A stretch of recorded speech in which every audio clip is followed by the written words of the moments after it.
Good day, I'm Norman Wildberger. In this video we're going to look at another classical theorem from antiquity concerned with cyclic quadrilaterals. And I want to give you a fresh, modern viewpoint on this theorem that's due to Ptolemy. But I also want to use this opportunity to expand our thinking geometry-wise. So part of what I'm trying to do here is explain to you that when we let go of the real number dreaming and concentrate on a logical, clear presentation with the rational numbers firmly in the center of the story, then various new possibilities open up for us. And I want to demonstrate that today by, first of all, talking about this theorem and then seeing how we can generalize it to the situation of so-called finite fields. Okay, so this is really a big extension of geometry. And also to a certain non-Euclidean kind of geometry that's associated with Albert Einstein and the theory of relativity. It turns out that Ptolemy's theorem works in much more generality than is usually understood. Okay, so Claudius Ptolemy, who lived from 90 to 160 AD in Alexandria. This was the Roman period. The Romans had basically taken over Alexandria at this time, and he was a very influential astronomer, writing one of the standard treatises called the Almagest on classical astronomy. He was also a geographer and, of course, a mathematician. And today we're interested in the following theorem that he discovered about a cyclic quadrilateral. So it's the same kind of situation as in Brahmagupta's formula. We have a quadrilateral ABCD, which is inscribed in a circle. And Brahmagupta's formula had to do with the area of such a thing and the relation of that area to the lengths of the four sides, sort of around the outside of the quadrilateral. Ptolemy's theorem does not concern itself with area, but rather just with lengths. But it's not just the lengths A, B, C, D around the outside that are involved, also the lengths of the two diagonals. So I remind you that if you have 4 points in the plane, then there are altogether 6 line segments joining those 4 points in all possible ways, just like here. So there are really 6 lengths determined by these 4 points of the cyclic quadrilateral.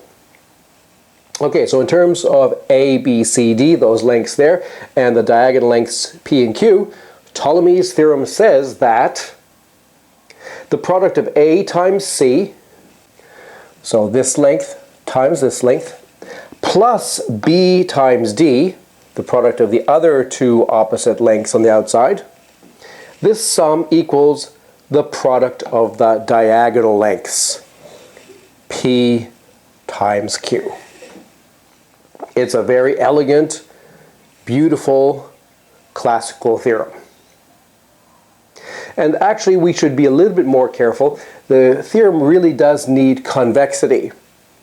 So if we look at a non-convex polygon that's still cyclic, well, we have to adjust the relative positions of these 3 products.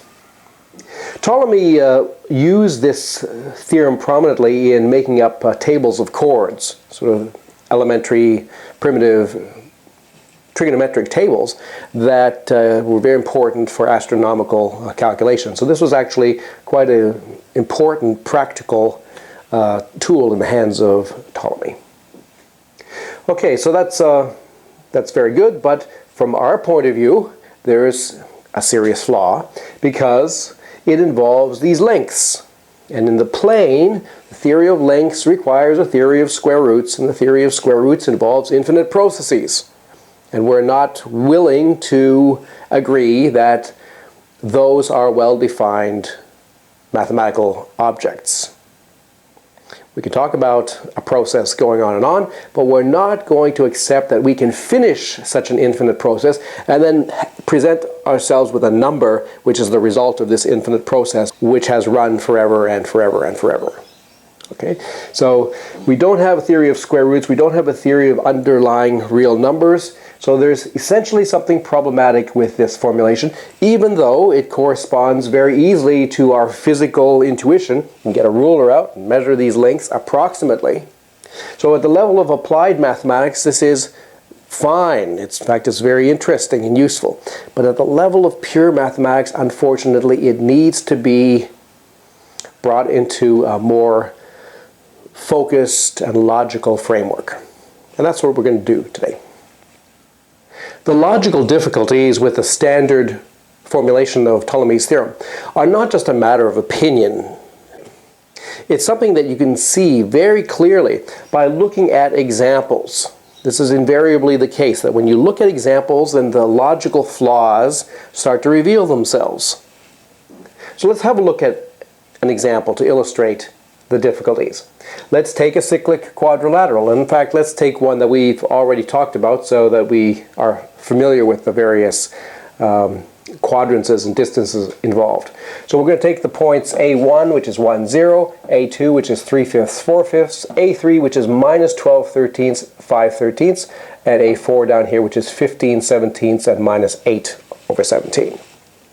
Okay, we've talked about this quadrilateral before, and we've calculated before each one of these quadrances. So these are now quadrances. The quadrants Q1, 2, the quadrants between these 2 points, is 4/5, and I remind you that that's the difference between the x-coordinates squared plus the difference in the y-coordinates squared, with no square roots or anything else, just that algebraic combination. So Q1, 2 is 4/5, Q2, 3 is 162 over 65, Q3, 4 is 882 over 221, Q1, 4 is 4 over 17, and the diagonal quadrances are Q2, 4, which is 144 over 85, and Q13, which is 50 over 13. Now, Ptolemy's theorem does not involve the quadrances, it involves the distances, or the lengths, which are just the square roots of these things. So Ptolemy's theorem states that if you take the length of this segment, which was the square root of 4/5, and you multiply it by the length of this one, which is the square root of that one there. That's the first product. And then you add the length between 2, 3 times the length between 1, 4. So you have to take the square root of this one and the square root of that one, and add that to this. Then you should get the product of the diagonal lengths. So the square root of this one times the square root of this one. This is the statement of Ptolemy's theorem. So let's see what's involved with actually verifying that this is actually true. Well, first of all, there's a lot of computation ahead of us, because each one of these square roots involves an infinite amount of work. We have to run our computer forever and ever and ever to get even one of these square roots in its entirety. So it's a kind of a dreaming. It's a kind of a fantasy. So we have to perform this fantasy 1, 2, 3, 4, 5, 6 times for each one of these square roots. And then we have to take products. We have to take the product of this infinite decimal that we've ostensibly created times this infinite decimal. And then we take the product of these two, and we take the product of these two. And then we have to take the sum of this one with this one. And finally we have to compare that big infinite decimal with this one. So altogether there are 6 plus 3 plus 2 plus 1 equals 12 infinite computations. Of course, this is some kind of fantasy calculation, because in fact we can't do an infinite number of computations, never could, never will be able to. What our computers are actually capable of doing is finding approximations. So on my computer I have a certain setting for accuracy. For example, maybe I'm asking my computer to calculate up to 6 decimal places. Okay, so I can do that. Then I can calculate each one of these things up to 6 decimal places, and then I can form the product up to 6 decimal places, and then I can form the sum up to 6 decimal places. And then I can look at the left-hand side and the right-hand side, and you can do this on your computer too. Alright, what I get is that the left-hand side will be, this whole thing, after I've done those various steps, is 2.552613 approximately. While the right-hand side is 2.552614 approximately.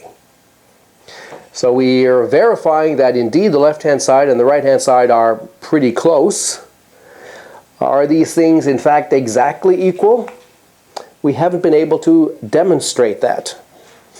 Using real number arithmetic, it's very hard to completely demonstrate a statement like this. That's just the reality of it. Which is why most classical texts don't try to illustrate these theorems, even though they're very computationally oriented. They try to avoid actually giving you explicit examples because you end up mired in these infinite calculations which you actually can't do, but just have to pretend that you can do them. All right?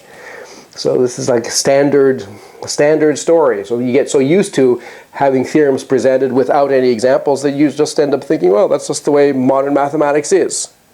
But it's not the way modern mathematics is. It's just the way we happen to have misunderstood the way mathematics really is. So, how do we proceed in a more rational, logical way? Okay, so the challenge is, how are we going to convert Ptolemy's theorem, which is originally expressed in terms of distances, and maybe I will write the distances in terms of the various points that the distances are between. So instead of writing A, B, and C, and D, and so on, I'll write D1, 2 for the distance between point number 1 and point number 2, and so on. All right, so this is the standard form of Ptolemy's theorem, and the question is, how are we going to convert that into a relation about the quadrances Qij, which are in fact the squares of these distances? Well, actually the reality is that the distances are the square roots of the quadrances, right? The quadrances actually come first, and then you end up approximating these square roots to get the distances. So we want to convert this. How do we do it? So the answer is to use the theorem on slide 2 of Math Foundations 124. And that theorem connected the triple quad formula with a linear relationship. So basically it said that if you have a linear relationship between three things, for example, x plus y equals z, and then you're interested in the relationship between the squares of those three things. You're interested in x squared, y squared, and z squared, and what is the relationship between those three squares? The answer is they satisfy the triple quad formula. I remind you that the Archimedes function, a of x, y, z, is defined by x plus y plus z squared minus 2 x squared plus y squared plus z squared.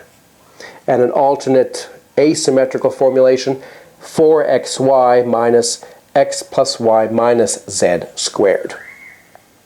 The triple quad formula says that a of the three quadrances formed by 3 points on a line is 0. Okay, so how do we apply that to Ptolemy's theorem? Well, we get this rational version pretty well immediately. That if A1, A2, A3, A4 is a cyclic quadrilateral with quadrances Qij, defined as usual, so that's Q, or the quadrants between AI and AJ, then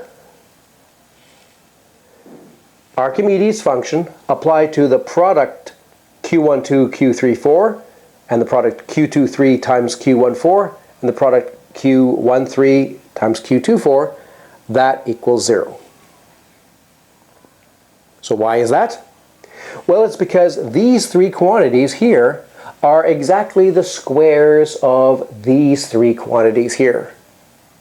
And the fact that these three quantities, in other words, this product, and this product, satisfy a linear relation, implies that the squares of these three quantities will satisfy the triple quad formula.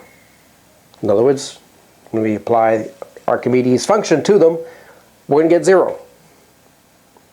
So in fact, it's very simple in this case to convert from the classical Ptolemy's theorem to this purely algebraic form. The price you pay is that you go up in degree a little bit, because this thing is quadratic. Instead of having a linear relationship amongst the square roots, you have a quadratic relationship amongst the objects themselves. You might think this is more work, but it's not true at all. This is far less work because you're avoiding the pain and suffering involved in trying to get those infinite square roots. So what about a proof? Because we want to have an independent proof of this theorem that's independent of any of the proofs of Ptolemy's theorem. It turns out that the classical Ptolemy's theorem is a little bit subtle, and if you look at various proofs of it, you find that there are certain points where things are a little bit, perhaps a little bit dodgy. And the reason is because of this convexity issue and the fact that the ordering of points ends up mattering. And it's sometimes a little bit awkward to specify this appropriate ordering when you have to rely on a picture or something like that to do so. So the classical proofs are not entirely straightforward. We're going to see, on the other hand, that this algebraic version, this rational version, has a very lovely and completely straightforward and unambiguous proof. We'll start with the unit circle because we have a lot of control over the unit circle. So we're going to suppose that our circle is the unit circle. And we're supposing that our 4 points are controlled by projective coordinates. So we have parameterizations ui, ti for each of these points. And explicitly that means that the point ai is ui squared minus ti squared over ui squared plus ti squared, and 2 times ui ti over ui squared plus ti squared, where I runs from 1 to 4. So we have these 4 explicit points that depend on these projective parameters. Okay, then the unit circle quadrants theorem told us how to write down the quadrants between 2 such points. Qij, in terms of the 4 numbers involved, is exactly this expression. 4 times ui tj minus uj ti squared divided by ui squared plus ti squared times uj squared plus tj squared. Alright, so the kind of product that's involved in our version of Ptolemy's theorem, something like q12 times q34, well, that'll just be the product of 2 such things, so there'll be a 16. And then there'll be a u1 t2 minus u2 t1 squared from this one. And there's the denominator coming from this one. And then there's a numerator coming from this one, u3 t4 minus u4 t3 squared. And then the denominator from it as well. So just 2 of these quadrants multiplied together. This is the kind of expression that we're getting. And there's similar ones for q23, q14, and q13, q24. And what's the difference between this one and these ones? Well, the 16 will be common to all of them. And the numerators will be different for this one and for this one. So here the numerators will have a u2 t3 and so on, and here a u1 t4 and so on. But the denominators will be exactly the same as here. In all of these 3 cases, the denominator looks exactly the same. It's the product of all 4 of these quadrants. Okay, so that's an important observation, that these 3 numbers, which are the things we're going to stick into the Archimedes function, have all the same denominator, and they all have this 16 factor. They really only differ in these numerator terms. So now what we're trying to prove is that this relation holds. That's what we're trying to prove.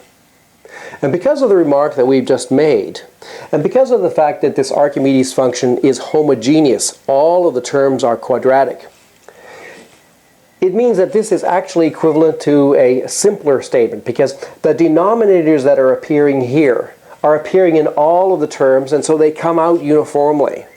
And the factor of 16 that's appearing in all of these also appears in all of the terms in the Archimedes function, so it comes out as well. So we can get rid of those because we're setting everything to 0. And so the essence of this formula comes down to proving that A of the product of these 2 factors and the product of these 2 factors and the product of these 2 factors, plug that into Archimedes function, we get 0. These are the numerators of this, this, and this. Okay, so we could get our computer then to just take these three terms and apply Archimedes' function and simplify to get 0. And that's perfectly legitimate. But it turns out that in this case there's a slightly more insightful reason that actually avoids most of that calculation. So we observe that what's inside here, each one of these terms, is actually a square. It's actually a square. And if we go back to that same theorem that we started with, the relation that if you have relation x plus y equals z, then you have the relation a of x squared, y squared, z squared equals 0. So we can establish this relation by establishing a linear relation between these terms without the squares. So if I take this product here and I write it down here, and I take this product here and I write it down here without the squares, and I take this product here and I write it down here without the squares, then it turns out that this plus this equals this. This is an independent identity. One of those lovely examples of some remarkable and beautiful identity sort of coming to our aid miraculously. Sort of a further indication that we're doing things in the right way. Okay, so I'll leave it to you as an exercise to expand this. This is very easy identity, relatively speaking, to verify because there's just a little bit of multiplication and expansion going on here. Okay, so once we've verified that this plus this equals this, then that linear relation between these three things implies that Archimedes' function applied to the squares of these three things equals 0. So this is actually a consequence of this simpler linear identity between these three quadratic expressions, or actually quartic expressions.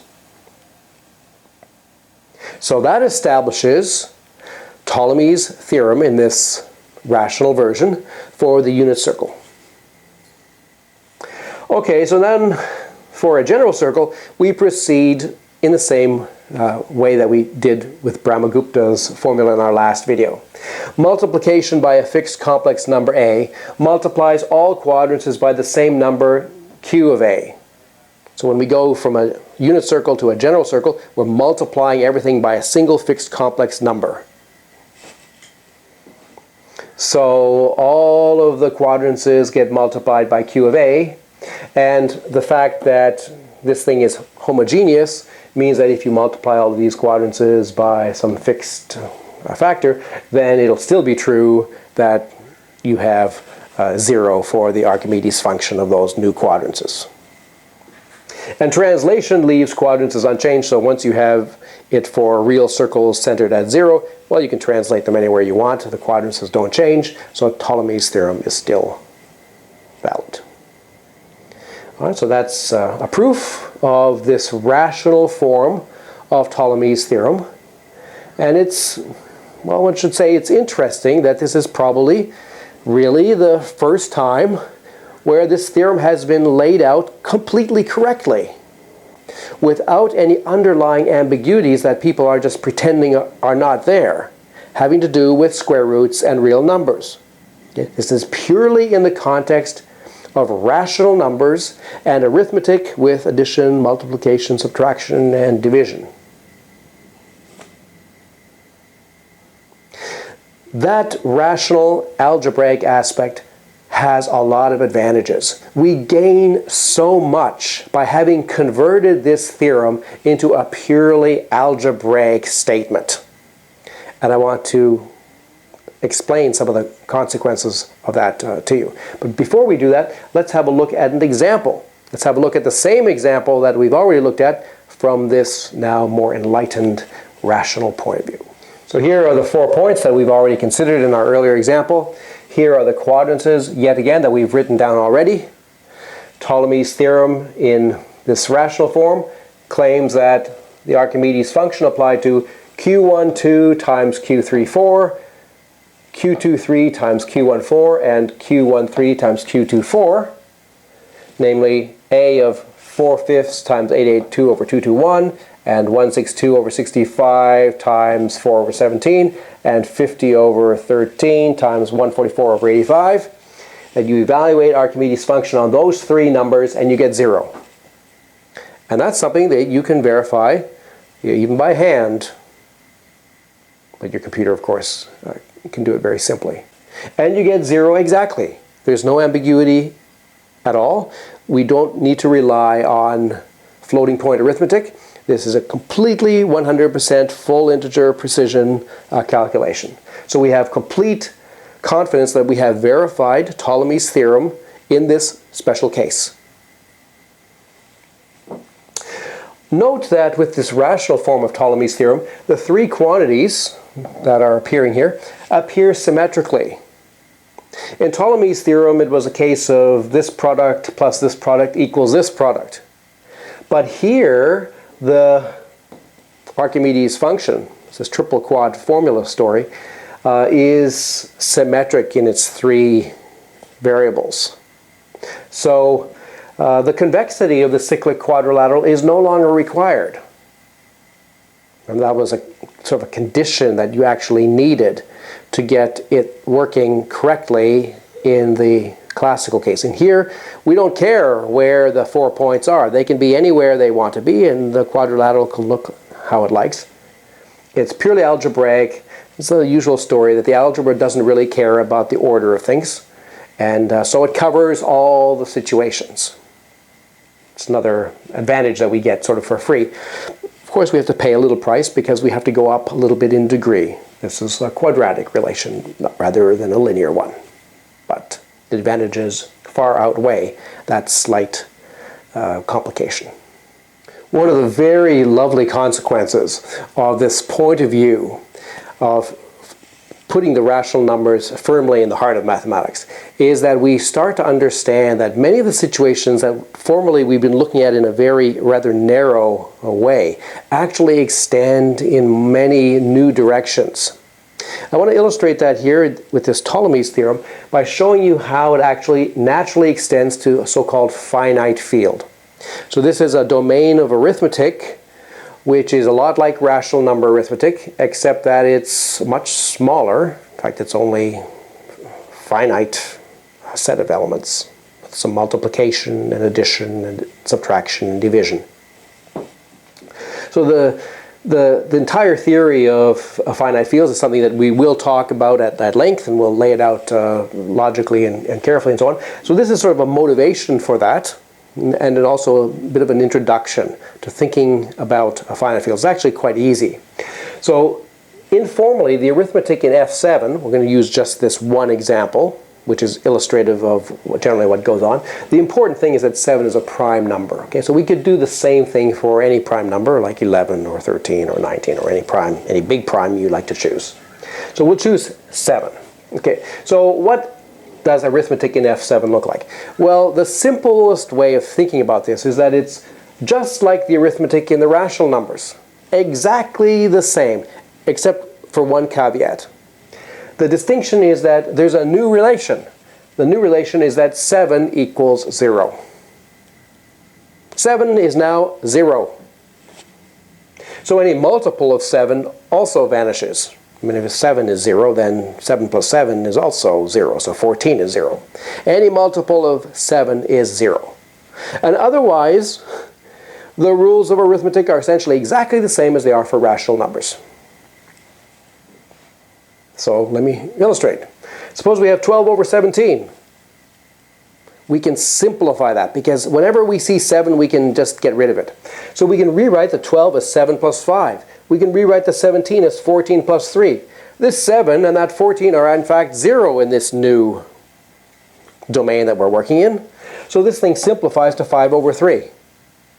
So in F7, 12 over 17 is the same as 5 over 3. How about a bigger example? 356 over 95. Well, if we judiciously write this as 350 plus 6, noting that 350 is a multiple of 7, and we write this as 91 plus 4, because 91 is a multiple of 7, then these multiples of 7 immediately disappear because they're equal to 0, and we just get 6 over 4, which is 3 over 2 as usual. How about 1/2? This is a little bit of a trick here. So 1/2, we can multiply top and bottom by 4. Why might we want to do that? Because when we get this 8 in the denominator, if we throw away 7, then 8 is just 1. So 4 over 8 is the same as 4 over 1, which is 4. So in F7, a half is the same as 4. Similarly, a third is the same as 5. It's basically because 3 times 5 is equal to 1. And 1 over 6 is the same as 6, so because 6 times 6 is equal to 1. And this means effectively that whenever you have a denominator, as long as it's not 0, okay, or a multiple of 7, we're not allowed to have denominators which are multiples of 7 because that's 0 and dividing by 0 is not allowed, just as it isn't in the rational numbers. But if we have some other denominator, then we can essentially get rid of it by applying a trick like this. Let me illustrate this by a little bit of an arithmetic calculation. So suppose we want to make this calculation in F7. 32 over 19 times 43 over 101 plus 22 over 5 times 47 over 11. So let's see if I can do this. So I'm going to simplify all of these things by just rearranging and getting rid of 7s. So 32 has a 28 in it. Get rid of the 28, that leaves us with 4. 19 has a 14 in it. Get rid of the 14, that leaves us with 5. 43 has a 42 in it. Get rid of that, leaves us with 1. 101, okay, that has 98 in it, which is a multiple of 7. That leaves us with a 3. So this thing here is now much simpler, equal to that. And 22 over 5 is the same as 1 over 5 because 22 is the same as 1. 47 is the same as 5. Throw away 42. And 11 is the same as 4. Okay, now we can still do arithmetic just as usual. 4/5 times 1/3 is 4/15. And this thing here, the 5's cancel and we get 1/4. 15 happens to be the same as 1. So this is the same as 4 over 1 plus 1 over 1/4. Get everything over common denominator, so that'd be 17 over 4. But 17 is the same as 3. Throw away 14. So we have 3 over 4. And then what are we going to do? Well, the 1 over 4 from here is 2. So if I multiply top and bottom by 2, I get 6 over 1, which is 6. This is a much simpler arena for arithmetic, isn't it? Because it turns out that pretty well anything you do can be simplified dramatically often by throwing away lots of 7s. And pleasantly, a little bit of thought shows that the final answer that you get can, with a bit of judicious getting rid of denominators, always end up being one of the numbers 0, 1, 2, 3, 4, 5, or 6. So there's really only these 7 numbers that are really different. Every other number is actually one of those 7 numbers, sort of in disguise perhaps. So that's why it's called a finite field. It may look like there's lots of possibilities, but in fact there's really only 7 truly distinct numbers in this story, and their arithmetic is pretty simple in some ways. Alright, so what's this have to do with geometry and Ptolemy's theorem? So when we're thinking about planar geometry in this finite setting, things become in fact remarkably simple in some way, because there's only a finite number of possibilities. If there's only 7 possibilities for an x-coordinate and 7 possibilities for a y-coordinate, then there are only 49 possible points, x, y, in the plane over F7. And it turns out, rather remarkably, that if you adopt an algebraic approach to geometry, then many aspects of Euclidean geometry will have analogs, sometimes very direct analogs, in such a finite situation. This is a big world of opportunities, so let's just give you a flavor of this in this kind of example here with Ptolemy's theorem. Let's look at the unit circle, okay, which is given by this equation x squared plus y squared equals 1. We can still look for the points in the plane that have the property that x squared plus y squared equals 1. For example, this point 5, 2. 5 squared is 25, which is the same as 4. And 2 squared is 4, so x squared plus y squared would be 4 plus 4, which is 8, which is the same as 1 mod 7, or in F7. So this is a point on the unit circle. And in fact, there are 8 points, and I've shown them here in green. So let's choose a cyclic quadrilateral by taking 4 of these points. Say A1, which is the point 0, 1, A2, which is the point 2, 2, A3, which is the point 5, 5, and A4, which is 6, 0. Alright, we can work and find quadrances, because the formula for quadrances that we've been using, just the difference in x coordinates squared plus the difference in y coordinates squared, makes perfect sense in this algebraic setting. So for example, Q1, 2, the quadrants between these 2 points would be the difference in x coordinates squared, that's 4, plus the difference in y coordinates squared, that's 1, so for a total of 5. While the quadrants between 2 and 3 here would be 5 minus 2 squared plus 5 minus 2 squared. So that's 3 squared plus 3 squared, or 9 plus 9, or 18. But working in F7, 18 is the same as 4. So similarly, we can work out all of the quadrances, and here they are. And then we can check that, in fact, if we take Ptolemy's theorem, take the triple quad function or Archimedes function, apply it to 5 times 5, that product, and then this 4 times that 2, and then this 6 times that 6, that if we apply Archimedes function to those 3 things, what do we get? 5 times 5 is 25, 4 times 2 is 8, 6 times 6 is 36. But fortunately, because we're working in F7, we can simplify this. The 25 is the same as 4, and the 8 is the same as 1, and the 36 is the same as 1. So evaluating this is relatively simple because the numbers are small. We have 4 plus 1 plus 1 squared minus 2 times 4 squared plus 1 squared plus 1 squared. This thing is 6 squared, or 36. Here we have 16, 17, 18 inside times 2 is minus 36. Yes, indeed, we do get 0. So Ptolemy's theorem is verified in this special case of a cyclic quadrilateral, 4 points on this unit circle, over this finite field. And I hope you can appreciate what a huge opening of a door this is, that the possibility of all those thousands of Euclidean geometry theorems, that they have analogs, very rich, finite, concrete analogs that one could picture on a picture like this, not just in the usual kind of situation that's so familiar to us. The possibility emerges that a finite field like this is some kind of laboratory for geometrical investigations, because in many ways calculation here is so simple, and actually visualization is also so simple. So enormous possibilities for 21st century geometry, and especially for amateurs, to investigate geometry over finite fields.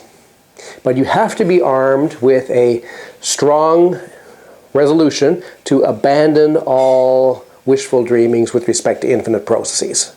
Because infinite processes certainly are not going to be working in such a situation. It doesn't make any sense to ask, what's the distance between this point and this point? Can we take the square root of this 4 in any reasonable way?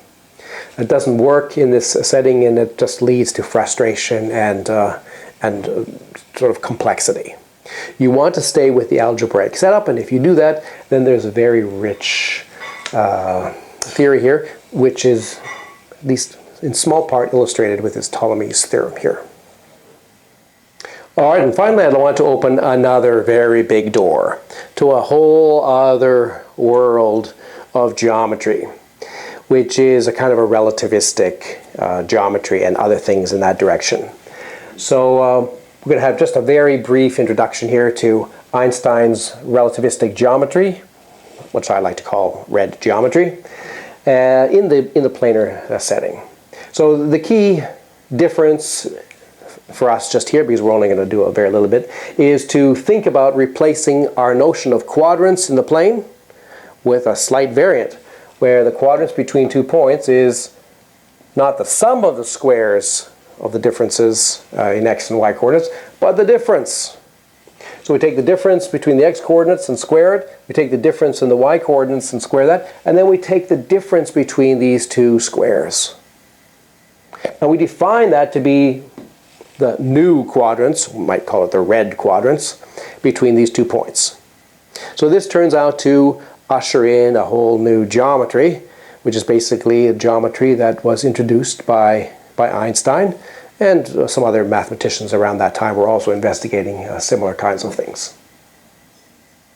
Okay, what happens? Well, one of the things that happens is that a circle, or the unit circle, which we might call x squared minus y squared equals 1, doesn't look like it usually does. It's now looking like a hyperbola. Okay, so in the xy plane as usual, this unit circle with the equation x squared minus y squared equals 1 looks like this hyperbola here. So, okay, we have a unit circle. Can we find 4 points on it? Can we check Ptolemy's theorem? Let's see if it works. So we'll choose 4 points. There's 4 points on this unit circle. Notice that both branches are part of the circle. And I'm going to introduce these 4 points. And they may look kind of familiar. I'm basically using Pythagorean triples just in a sort of a somewhat different way here. So one of the points is 1, 0 right there. And here's the point 13 over 12, 5 over 12. That's on this circle because this squared minus this squared equals 1. And then over here is minus 5/3, 4/3. You can also see a Pythagorean triple involved there. And over here is minus 17/15 and minus 8/15. Okay, so we have a cyclic quadrilateral in this relativistic sense. We can calculate its quadrances. So for example, Q12 is the quadrants between these two. What does that mean? Well, we're just applying this formula. We take the difference between the x coordinates, so that'll be 1/12, and square it. And then we subtract the difference between these things, which is 5/12 squared, so that's 25 over 144. So we take the difference, so that's minus 24 over 144, which is minus 1/6. Notice that we get a negative quadrants, which can happen. It doesn't have to be negative, but it can be. In particular, if you're dead keen on getting a distance out of this, you're going to have some problem because when you want to take a square root of this, it'll be kind of problematic. Okay, so standard Euclidean notions of distance and angle are very problematic or sort of awkward in this kind of context, and you really don't want to use them. It's much more natural to work in this algebraic framework. That turns out to be the right way of thinking about things. Okay, so here are the 6 quadrances, and Ptolemy's theorem would assert that the product of these 2 quadrances, the product of these 2 quadrances, and the product of these 2 quadrances is a quadruple. In other words, if you apply Archimedes' function to them, you get 0. And you can check that that's exactly what happens. Take these 6 values, form these products, apply Archimedes' function, and you will get 0. Showing that Ptolemy's theorem holds, at least in this case. So I hope this is kind of like almost mind-blowing to you, that the possibility arises that all of those hundreds, indeed thousands, indeed tens of thousands of theorems of Euclidean planar geometry might, A, have interesting analogs in finite fields, and B, might have interesting analogs in relativistic geometries like this. Could even go one step further and say, could even have analogs in relativistic geometries like this over a finite field. Okay, so very interesting, okay, huge open door here, and it's really something that we gain by thinking correctly about things. Okay, so when you think correctly about things and logically, then you are rewarded. Doors will open for you. If you don't, then the doors stay closed and you stay in a cramped little room and you have to pretend all of this and pretend all of that and make a lot of talking. Okay? But when you do mathematics correctly, doors open and you can make calculations. And you can verify that the calculations are correct. You don't have to be faking it. Okay, so very, very, very important. All right, we're going to be talking more about this kind of geometry, of course. We'll talk about it in a more systematic way, but I'm hoping that you're kind of getting oriented in the right direction here. In our next video, I want to talk about a natural question that probably many of you will have been thinking about, because we've been talking a lot about cyclic quadrilaterals of various kinds and formulas for cyclic quadrilaterals. What about a general quadrilateral? One that's not contained in a circle. What are the corresponding formulas for such a thing? Are there any? Well, it turns out that there are. But the story is actually quite interesting historically. So the name of Bretschneider figures prominently. But there are also some modern developments involving some people who are lesser well known. So we're going to investigate some of those analogs next time in, again, this rational setting. I hope you'll join me for that. I'm Norman Wildberger. Thanks for listening.